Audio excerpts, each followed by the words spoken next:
ladies. Hi. I'm so excited to chat with you today about this film, which I love this film so much. I kid you not, I feel like I watched this trailer like 20 to 25 times. Like I feel like I could like start naming the scenes in the trailer. Oh my God. I think the way at least I interpreted it was that these two characters feel like two halves of a whole when we're thinking of a trauma response. One character is very much that fire, that anger, that grit, and the other one, and she externalizes all of that. And your character is more of like the inside, the internal, the similar rage, but they're just different.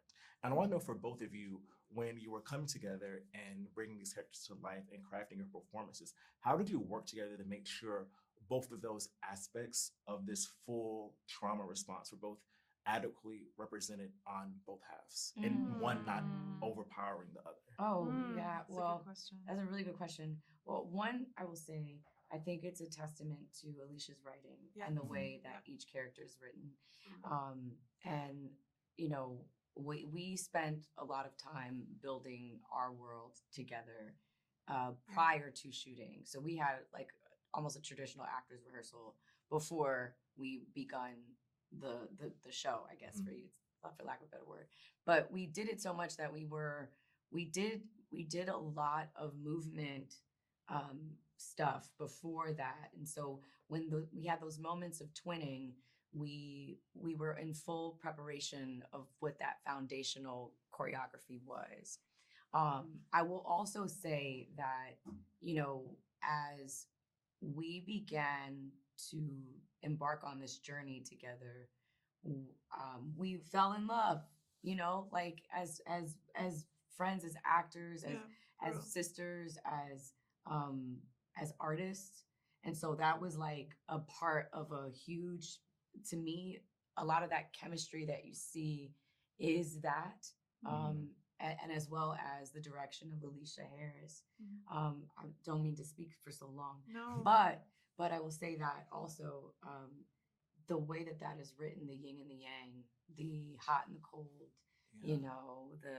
like if you think of all of the opposites of the world, I think that it's sort of there's a clear representation here with these two characters like that.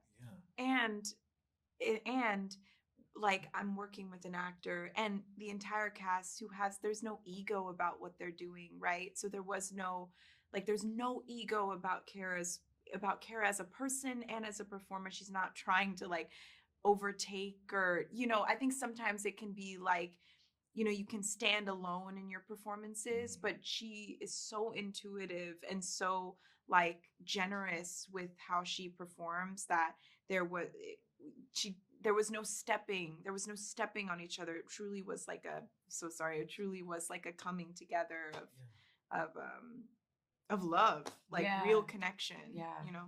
And importance of knowing what the story. And I feel like that is very clear on screen when we see these performances on screen. Like I feel like I felt like, these are real sisters.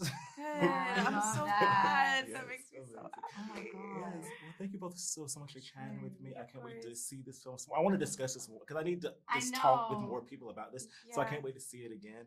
And I hope you enjoy the rest of your day. And congrats. Oh my God. Hopefully we'll like randomly go to dinner again. Hello, ladies. I'm so excited to chat with you all today. Hello, darling. Yes, it's so nice to chat with you. I enjoyed this film so much. I was telling Alicia how I feel like I watched this trailer like maybe 20 to 25 times. Did you really? Yes. And still, I feel like the film still subverted my expectations from what to expect because, from the trailer, you get like this spaghetti Western vibe, this dark comedy vibe. And still, I was surprised at every point in this film. I was surprised. So I can't wait for more people to see it. I can't wait to talk about it with more people.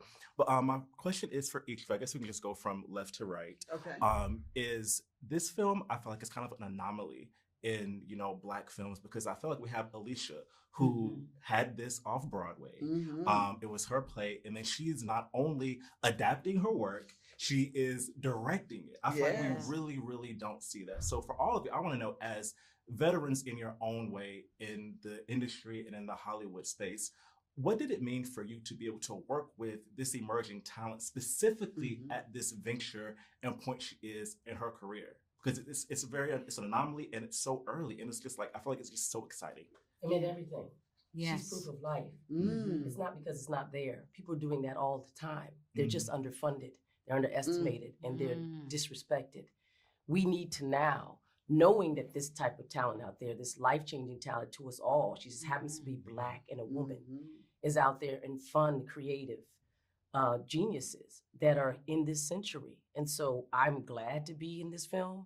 But again, I'm a person that believes that avatars of the future exist now. We saw Janelle, she declared herself an avatar of the future. She talked about the future. She was futuristic.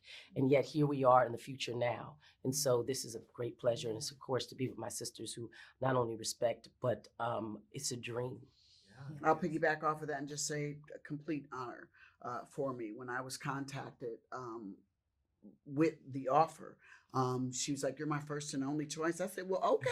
I love that because we normally have to jump through hoops sometimes. So the respect that came through, and then the professionalism that came through when working with her, that it was undeniable that she knew exactly what she was doing and how she was going to do it, which I found to be completely refreshing for a first-time director. Yeah, I mean the same. I think you're witnessing the genius of an auteur, and to be a part of their first is like we'll always be able to say that.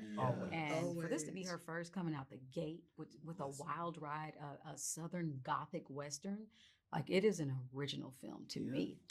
And I think that what Alicia has done is she has put the human experience in such a poetic way. Like if Shakespeare had a language, Alicia Harris has a language, a tone. That's one of the hardest things as a musician, as a vocalist, as, a writer, to find your tone, as a director, to find your tone. What is going to be, your iconography? And I think that she's hit it on the mark, and for us to be able to also showcase the range of archetypes of Black women, Black girls, like that's important, because there's a lot of times where we don't get to see us in our mess, in our joy, in our pain, in our freedom, and in our revenge.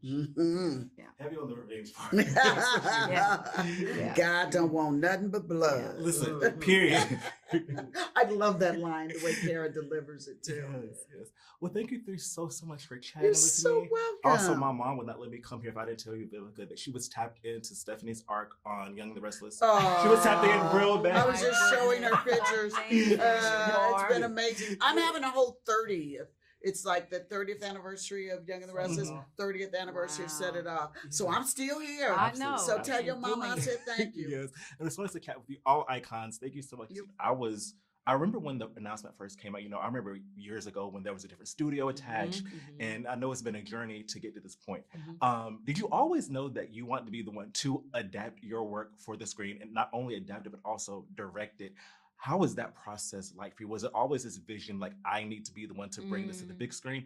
Or did you just kind of was there a different way that you kind of got into it? Sure. So I always knew that I wanted to write the adaptation. Like that was a given. I absolutely needed to be the person who took that language and turned it into new language that would amount to the story. In terms of directing, I had not thought about it until Janixa Bravo, one of the producers, said, "This is your story. You should direct it." And there was no kicking and screaming from me. It was immediate. Yeah, of course, it felt inevitable and it felt organic and right to my journey. So and so luckily I had Janixa's support from the other producers in the studio, and I was able to direct the movie. This is a star-studded movie from like top to bottom. You have legends in this, we have rising stars in this film. Did you always have an idea set of your dream cast for it? And especially when you're getting people like Vivica A. Fox and Janelle Monae and Erika Alexander, and though their screen time isn't of course doesn't compare to our leads, but they have such impactful scenes within a smaller amount of time. So what was being able to get them on board for this project? I think it's kind of one of those those call sheet averse films where like it doesn't really matter where anyone falls. It's like everyone has their role. Right. It's very ensemble-y in its way, right? We have the two central figures and then these other figures who kind of pop in and out. Getting them on board was incredible. I think people were really responsive to the script. They trusted me as a director. And it was a dream to shoot it the way that we did, which is, you know, we could pop people in because of the nature of their scenes. I also think there's something to me about like, it feels like we're passing the gauntlet to the younger generation. It was like to surround them with these older heads in the game felt to me like a lot of fun and sort of a meta opportunity to like pass the baton. Yeah, absolutely. And I think that I was speaking with Sterling over the weekend, and I told him that, you know, I feel like I'm pretty familiar with his filmography, so I think this is probably the most terrifying role that I've seen him in. And one question I have for him, I want to pose the same question to you, is that this is a villain that is, you know, looming in the background. Like we hear about him, we don't see him. Even when we see him, we still hear him before we actually get a visualization of this character. And once we hear what he says, it kind of, for a minute there, it kind of upends what you've thought of the whole movie so far, so to speak. So do you think this character is someone who truly believes what he's saying, or do you think this is a character who, you know, is this deeply disturbed and psychopathic where he's he knows what he's doing wrong, but he's also rationalizing it? I think he believes that he's right. I think he thinks he's totally justified in the things that he's done. I think that, yeah, I don't want to spoil the movie, but I do think that when we meet him, he's being sincere. There's something underneath that he can't help, right? It's like his, you know, his forked tail is showing. but I think that he's really, that there's a sincerity as well, which I think makes him even scarier, is that it's not this, he's not like trying to trick anybody. Yeah, I mean, my favorite part about this performance was Sterling's, you know, his tone, his voice, and I was like, wait, I thought Sterling K. Brown was in this movie. Then when we hear the character, I'm like, wait, this is different from what I would expect. Yeah, and I think it kind of also upends, like as you're learning, okay, this character has like a different, potentially different POV. Like, and I'm feeling like myself, being like, oh wait, I feel like the characters, I'm like, okay, wait, is what we've learned so far right. And again, not just but it's like for a split second where you're like, oh wait, is the movie about to do this? Right, and very intentional. So I'm glad that you felt that. But yeah, I wanted to introduce this other question and subvert the expectations, both with who he was. Like in the script, I had written that he was like Obama, you know, his like suburban dad. He looks totally unassuming. And I think that charm is delicious and interesting when we understand what's underneath. It's also true to life. Sometimes people do these terrible things. They have to be charming to get away with it. Yeah, absolutely, for sure. Well, thank you so much for chatting with me. For more people to see this film. And enjoy the rest of your day. Thank you.